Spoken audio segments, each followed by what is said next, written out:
Marlène et Jean-Claude te présentent pour 2026 la série qui s'intitule « Voici, il vient ». Merci pour ta fidélité et que l'Éternel continue de t'éclairer tandis que tu découvres la vérité. C'est toujours avec joie que je te retrouve. Tu ne peux pas t'imaginer. Chaque fois que nous terminons une étude, j'enregistre tout de suite la suivante en attendant de pouvoir la partager avec toi. Nous avons vu précédemment, rien ne manque. Quand tu es un enfant de l'Éternel, il ne te manque de rien du tout. Quand tu étais scolarisé et l'institutrice ou le professeur demandait quelque chose, tu transmettais l'information à tes parents et les parents consciencieux faisaient le nécessaire. Ils étaient toujours là pour toi. Mais le parent mortel fait selon ce qu'il peut.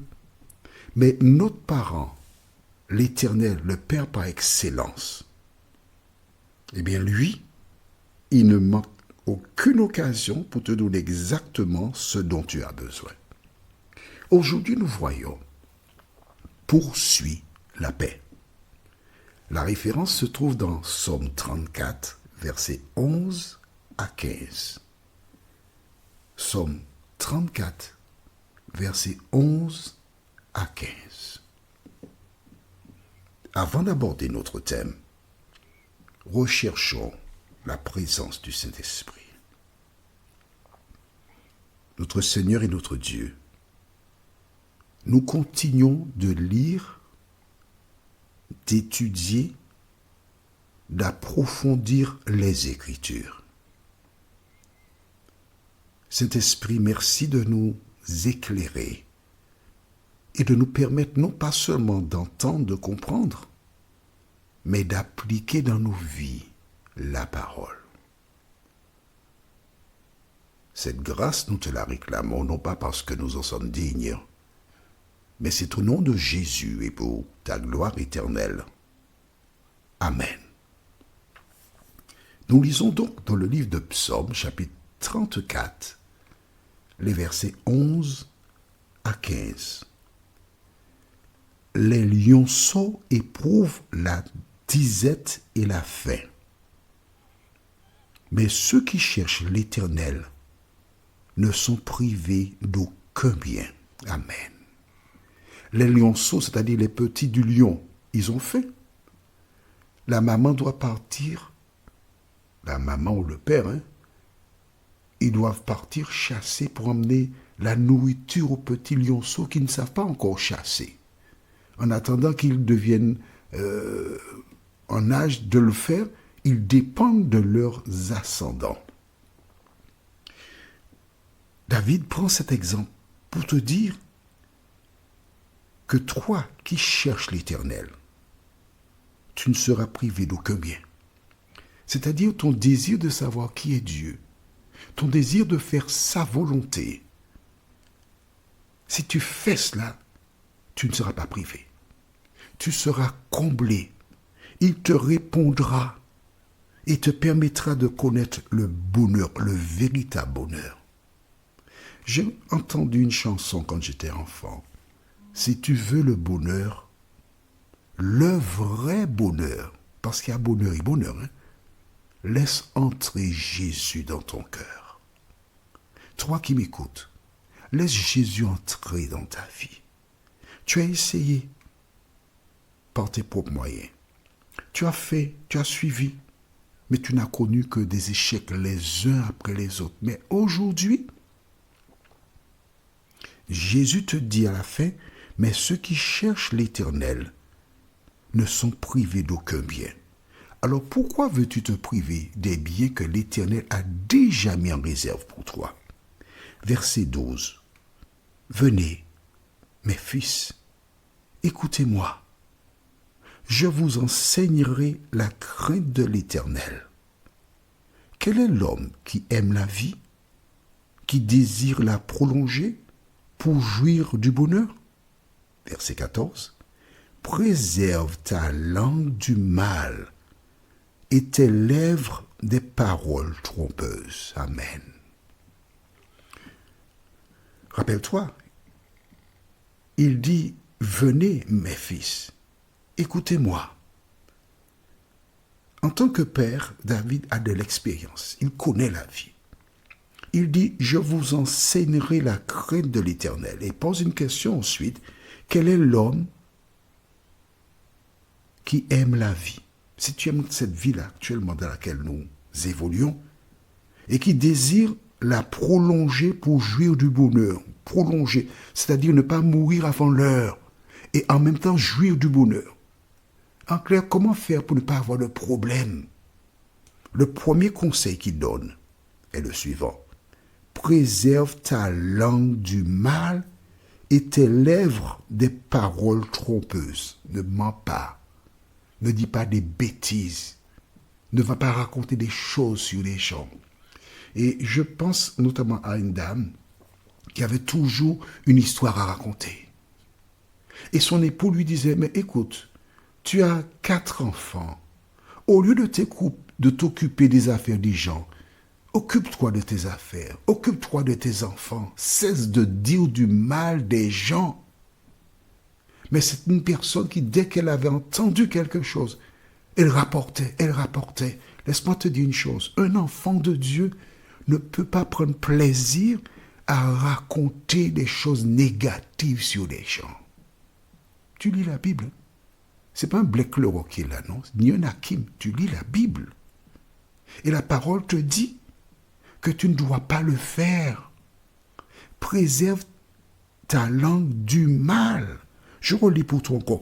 Préserve ta langue du mal et tes lèvres des paroles trompeuses. J'ai lu sur une assiette quelque part il y a longtemps, quand on sait du bien de quelqu'un, on le dit. Quand on sait du mal, on mord sa langue.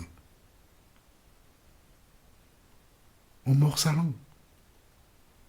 La seule chose qui sort des lèvres d'une personne chrétienne, ce sont des choses qui donnent gloire à Dieu.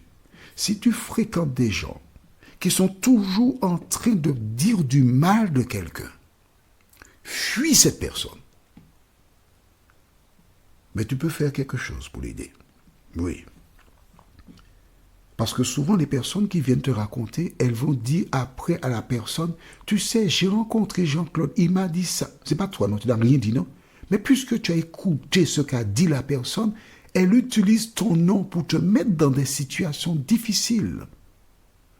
Si une personne vient à ton domicile pour dire du mal de quelqu'un d'autre, sache que c'est un agent du diable. Si tu écoutes cette personne, tu as ouvert tes oreilles, tu as ouvert ta demeure à un agent du diable. Comment Dieu peut-il exister ni subsister dans ta maison? Si par accident une personne a commencé à parler, tu l'arrêtes, tu dis écoute, tu sais, Dieu est l'autre invisible dans cette demeure. Il est présent. Et il ne prend pas plaisir à écouter des choses négatives. Tu as parlé de cette personne, je te propose, prions pour cette personne. Et là, tu pries avec elle pour la personne. Tu dis, écoute, je t'aime, je désire que tu sois sauvé autour de Jésus. Ne continue pas d'agir ainsi, parce que la Bible dit que tu dois préserver ta langue du mal. En agissant ainsi, tu permets à cette personne de se remettre en question et de marcher selon la parole de Dieu. Elle te bénira. Mais si tu ne lui dis rien et au contraire tu prends du plaisir à l'écouter, non seulement elle sera perdue, mais tu lui donneras la main pour descendre toutes les deux dans le feu qui détruira les méchants. Est-ce là ton projet? Réfléchis, analyse. Au terme de cette étude, assieds-toi, relis les versets et demande au Saint-Esprit de continuer d'achever ce qu'il a commencé en toi. Le verset 15, j'aime beaucoup ce verset. éloigne-toi du mal et fais le bien. Recherche et poursuis la paix. Tu comprends pourquoi le diable ne veut pas que tu lises la Bible? Qui met toute espèce d'activité pour meubler ton temps pour que tu ne lises pas? Mais gloire soit rendue à Dieu. Le Saint-Esprit a permis que ces audios soient là pour mettre en toi le désir d'aller lire la Bible. Éloigne-toi du mal avec l'aide du Saint-Esprit et fais le bien. Au terme de cette étude, tu devais prier et dire, Seigneur, aide-moi à appliquer ça dans ma vie. Mais ensuite, recherche et poursuis la paix. Un enfant de Dieu, c'est quelqu'un qui recherche et poursuit la paix. Elle n'est pas engagée dans des histoires, dans des cancans, dans des querelles. Ce n'est pas son truc.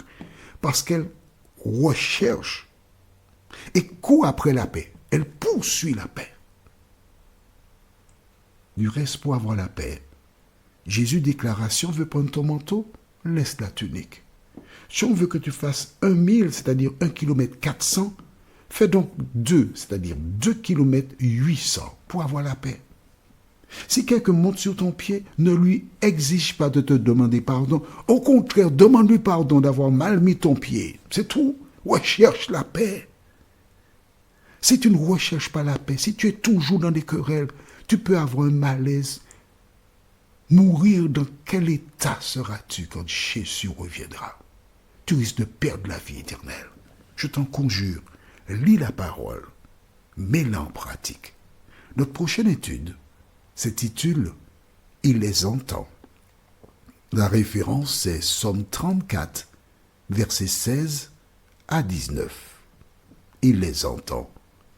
Psaume 34, versets 16 à 19. Prions. Notre Seigneur, notre Dieu, merci pour les précieux conseils. Merci parce que ce sont des choses basiques. Et alors que des personnes parlent de toute espèce de choses, nous lisons la parole et te demandons de nous aider par ta grâce à la mettre en pratique. Merci de nous entendre et de nous accompagner. Nous t'avons prié au nom de Jésus et pour ta gloire éternelle.